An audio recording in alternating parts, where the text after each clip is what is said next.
Tonight on Now, as a nation mourns.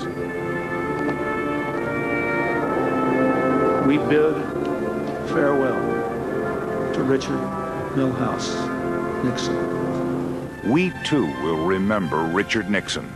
I want you to hit it frontally, strongly, and toughly. Is that clear? With a film that hasn't been seen in 23 years. I refuse ever to see myself on television. Have you ever seen yourself on television? I've turned it off. Yeah, always turn it off. From 1971, a rare and incredibly revealing look. A day in the life of President Richard Nixon.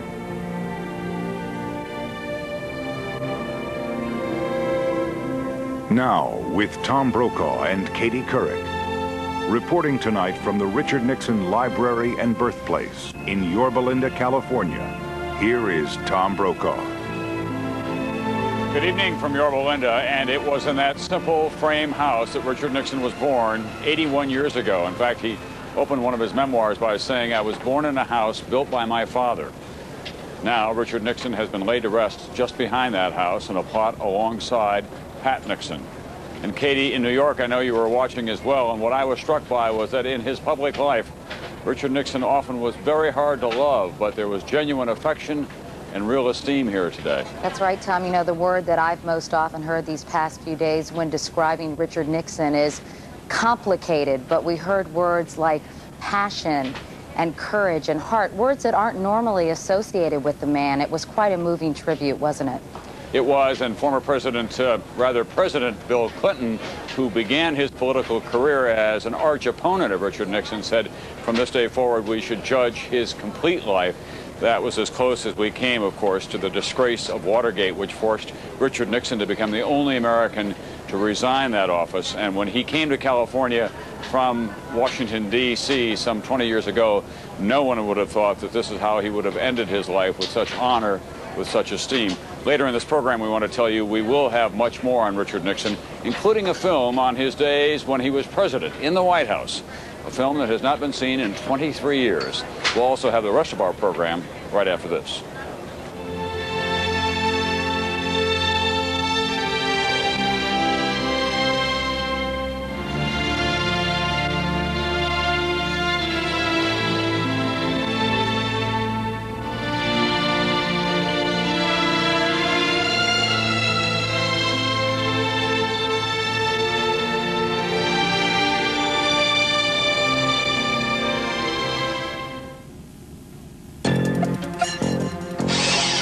Every year, American business wastes millions of dollars on international calls by using the wrong long-distance company.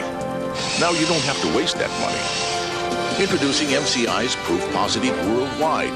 Save up to 50% off typical international calls around the world. Call by June 30th and get 1 month of free long distance. Call MCI now and put your money back in your business.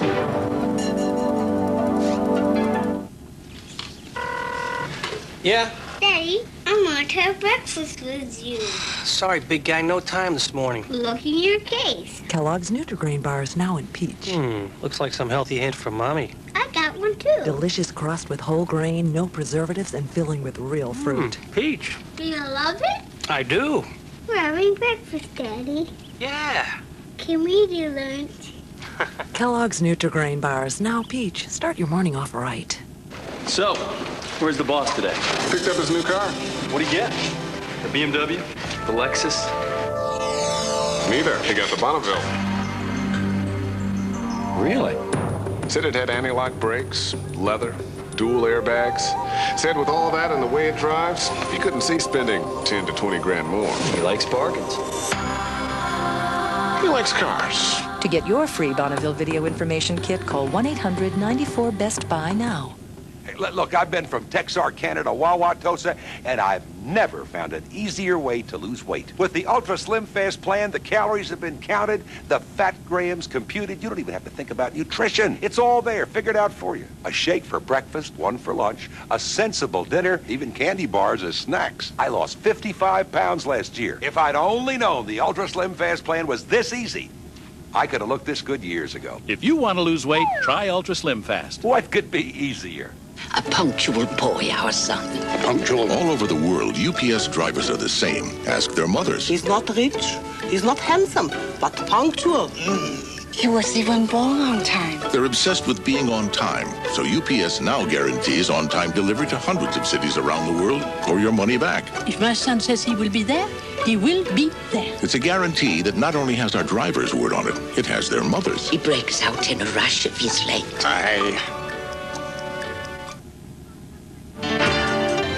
The death of Richard Nixon and his funeral here today has given us an opportunity to reflect on his public and private life. He was to the end a man of contradictions, almost painfully shy and reserved, yet always in the public arena. Politics were his life, and when he was elected America's 37th president, he was a man ready for that office, for the power, for the trappings, the place in history that comes with the address, 1600 Pennsylvania Avenue.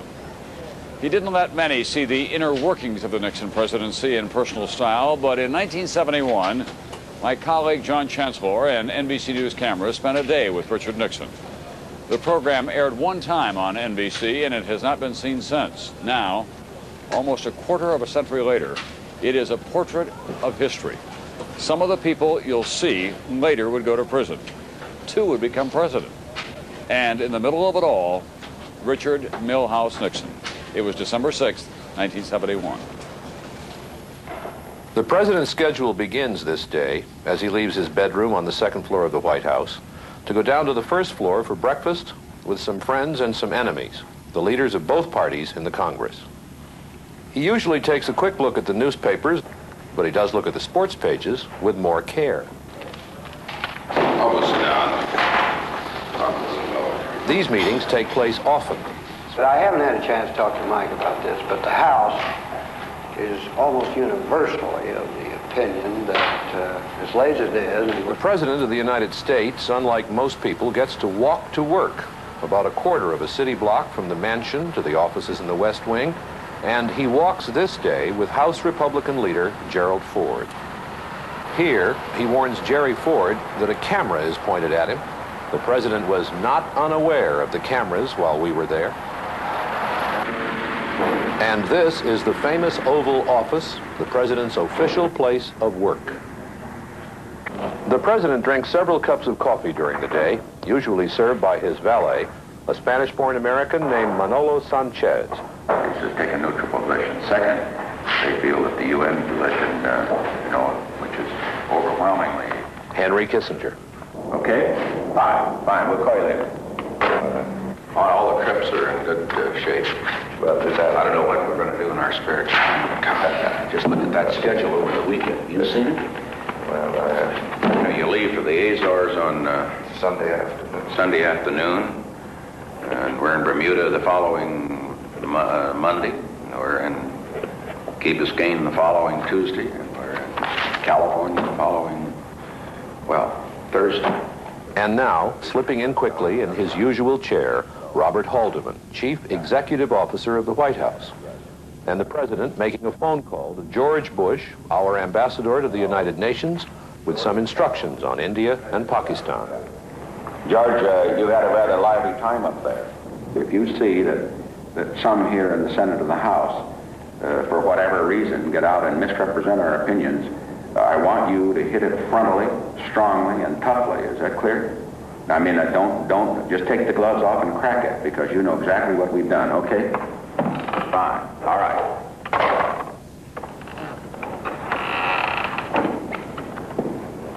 Henry, why don't you bring those maps? I told the leaders this morning there were no people with the troops. That's absolutely correct. There are no Americans with any. No Americans with any of the troops, any place. We have a variety of independent sources also. Yeah, I know. None of them reliable. None of them totally reliable. That's right. Okay. Bob Haldeman is the staff man who is probably closest to the President. The President gives orders to Haldeman, who gives them to cabinet members. This part of the morning is always busy. Here is John Ehrlichman, the Domestic Affairs Advisor, and Ronald Ziegler, the Press Secretary. Kissinger, Haldeman, Ehrlichman, and Ziegler are sometimes known as the German General Staff. And we're just on a tightrope. missed a council meeting in a few minutes. Here's one of the men around the president we don't hear much about, Alex Butterfield, deputy assistant, who handles much of the paperwork. The amount of paperwork a president has to do is more than a lot of people realize.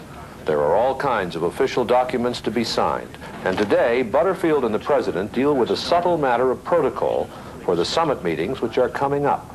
Deals with the protocol aspect of these upcoming bilateral meetings. I think you'll agree I've staffed it out.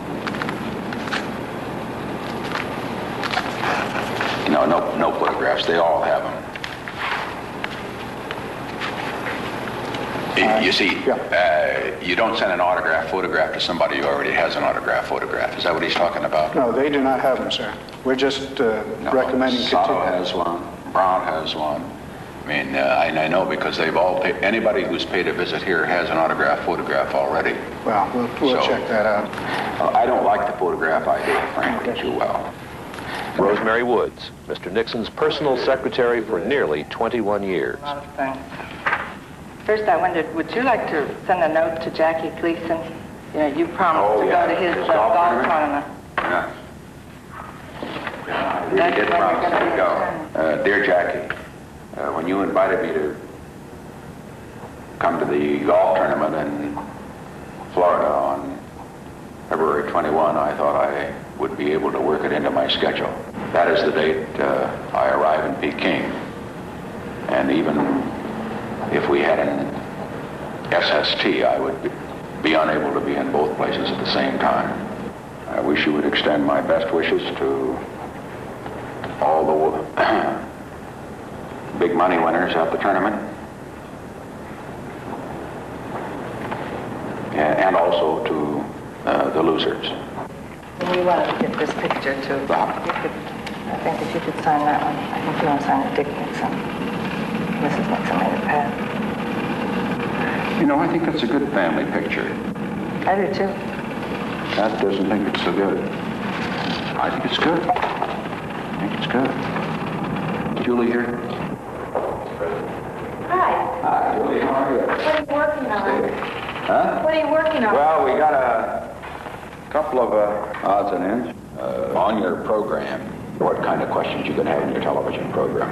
Will it be non-political, I hope? Yeah. No, I think just any questions. You know, usually they want to know about... You fend off the partisan questions, you know, any of those. Well, the other day I didn't fend one off too well. They told me. Well, after all, you have to be candid. Otherwise, they'll think you're just as stupid. Right. The moment you begin to act, the moment you begin to put on a show, then it kills it. It's one of the reasons, you know, I refuse ever to see myself on television. Have you ever seen yourself on television? I've turned it off. Yeah, always turn it off. Because it makes you too self-conscious. The moment you watch us on television and you hear people, you know, they practice their speeches before a mirror. I've often said to members of the cabinet, and I've often said to young congressmen and senators that are on the way up, they say, well, gee, I just don't want to make any mistakes. I want to be non-controversial. Well, that's fine. Yeah, no mistakes. Be non-controversial, and you'll be dull. Yeah. You'll be dull. I'll see you when you get dressed for dinner tonight. Yeah, okay. You're not coming. Stay. Right. All right. Okay, bye. See you later.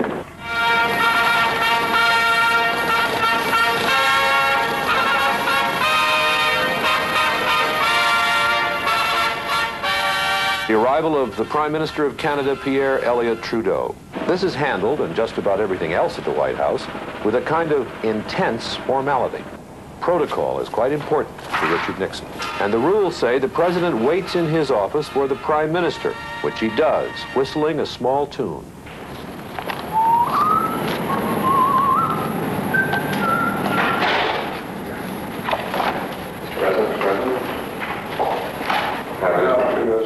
Well, how are you, Mr. Prime Minister? Good to welcome you again. Thank you very much for having me down. Well, we're glad you could come. You have a little, not quite as far to come as some others, at least. The Canadian Press Party meets the President. Mr. Nixon usually treats reporters as though they were cats, and he had an allergy to cats, but here he rises to the occasion. Now look, Ron, I want to be sure that so we don't discriminate, you know, against our neighbors to the north.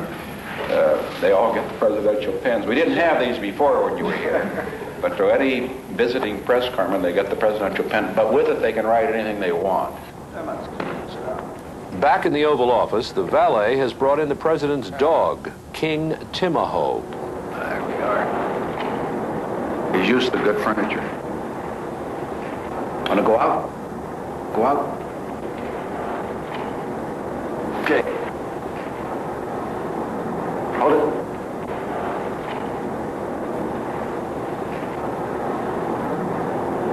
Here we go.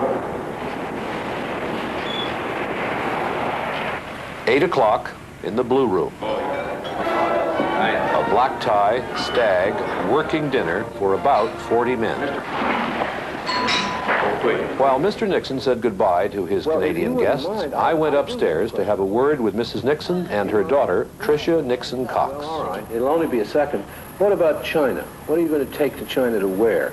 I haven't figured that out yet. I'm more interested in what I'm going to see when I get there than what I'm going to wear. Is it fair, or am I being indiscreet to say, are you going to the Soviet Union as well with the president? That's right. That's the plan as of now.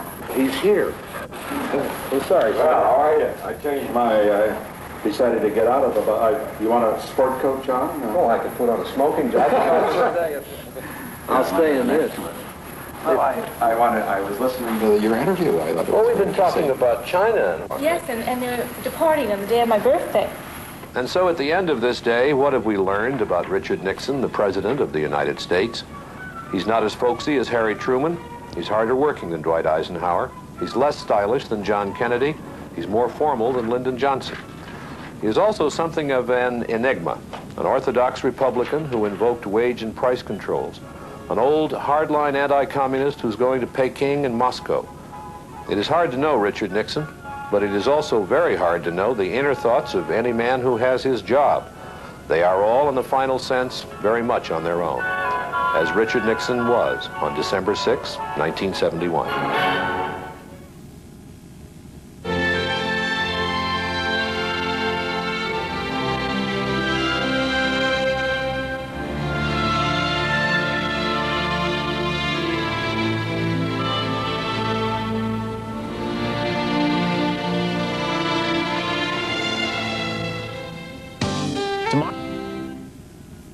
College grads, millions are looking for work. How can your child get that critical first job? America's Most Wanted. There's some unique new ways. Get close, get answers on NBC Nightly News tomorrow. When you see news in the making, just dial star TV 17 from your Cellular One phone. $19.95. No payments until $19.95 with no interest. On hundreds of items. At American. No payments, no interest till $19.95 on every sofa. Like this contemporary sofa. Just $488. No payments, no interest till $19.95 on every bedroom set. No payments, no interest till $19.95 on every dining set. Like this contemporary set. Only $3.99. Until 9 p.m. Saturday. No payments and no interest. Until $19.95. At American.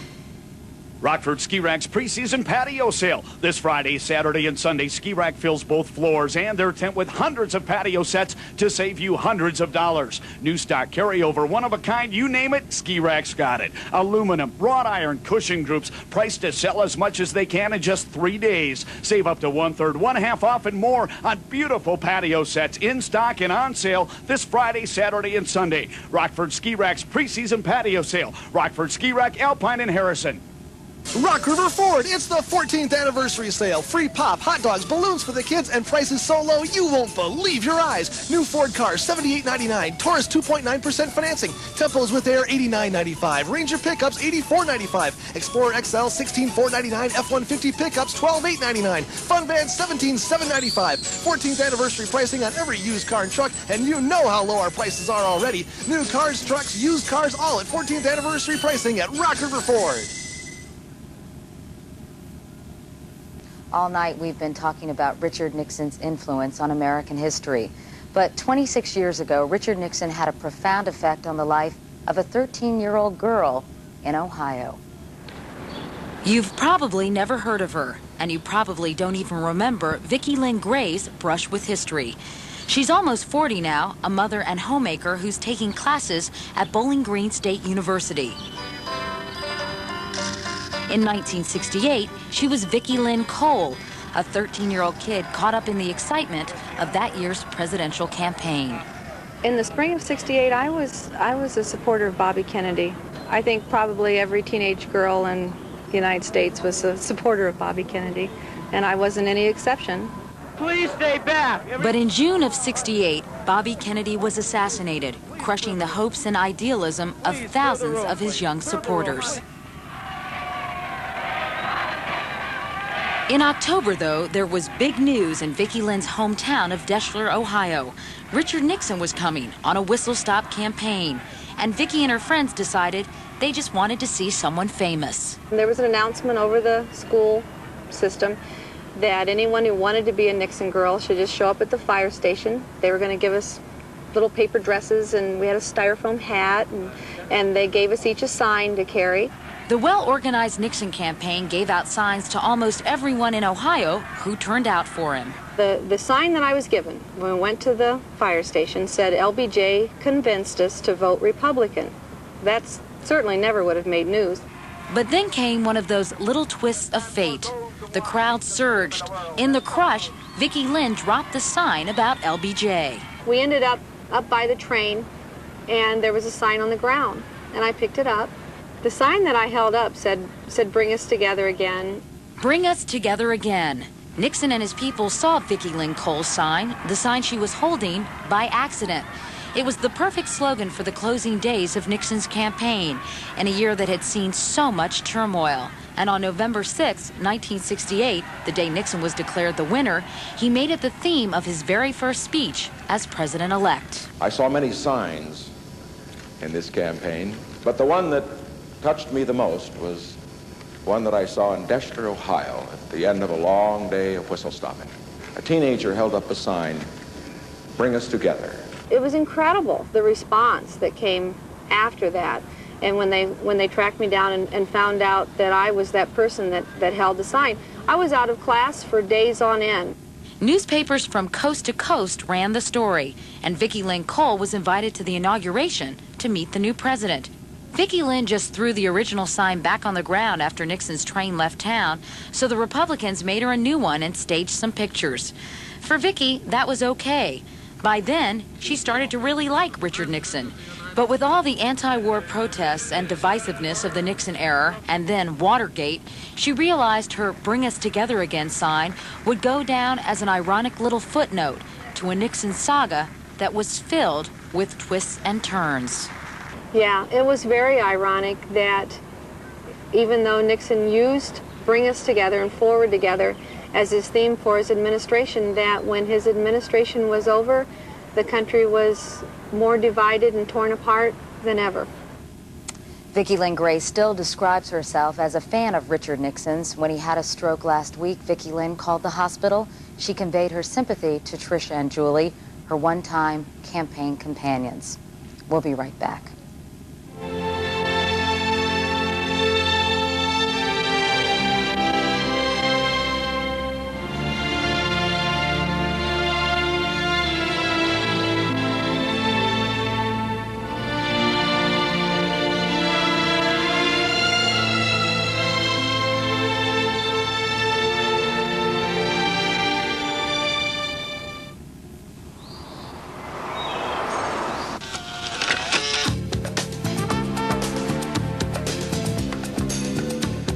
To truly appreciate Lincoln Mark 8's premium sound system, just crank it up.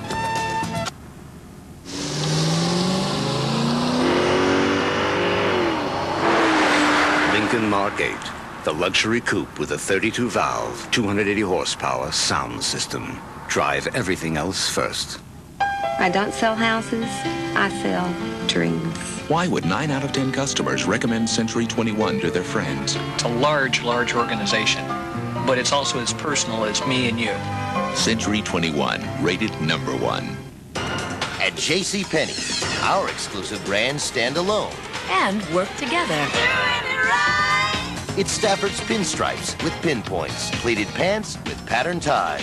It's Worthington's bright shirts with bold jackets, floral skirts with flowing shirts. Whether it's Stafford's smart look or Worthington's many looks, the one thing that works with all our brands is our great values. that works for everyone.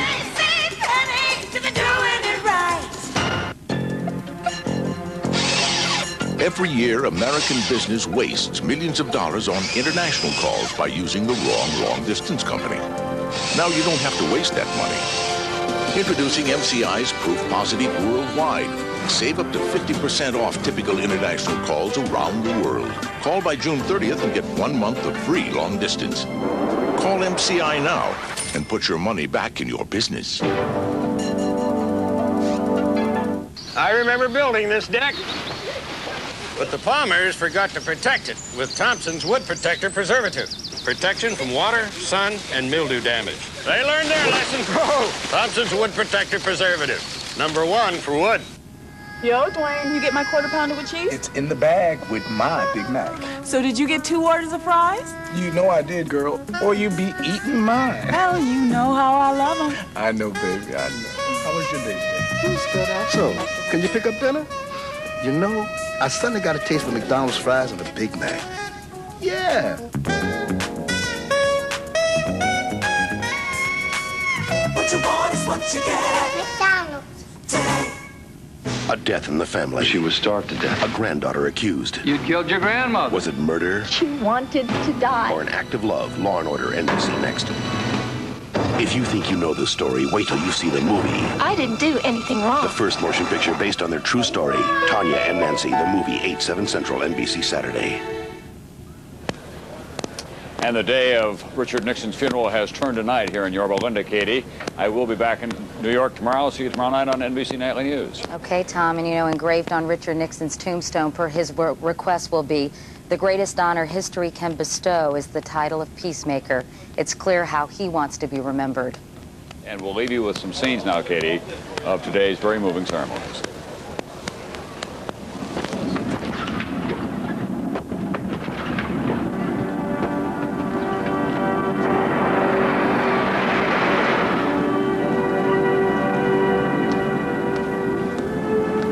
So let us now say goodbye to our gallant friend. He stood on pinnacles that dissolved into precipice.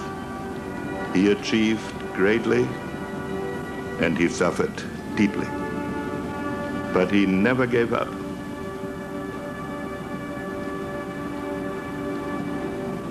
The enduring lesson of Richard Nixon is that he never gave up being part of the action and passion of his times. He said many times that unless a person has a goal, a new mountain to climb, his spirit will die.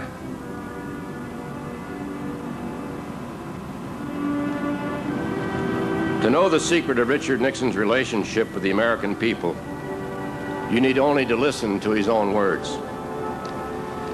You must never be satisfied with success, he told us. And you should never be discouraged by failure. Failure can be sad, but the greatest sadness is not to try and fail, but to fail to try. In the end, what matters is that you have always lived life to the hilt.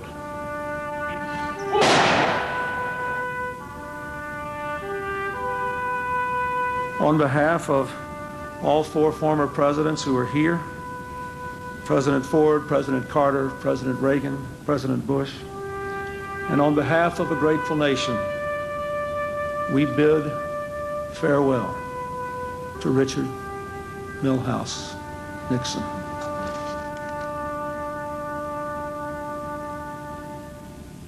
Only if you've been in the deepest valley can you ever know how magnificent it is to be on the highest mountain.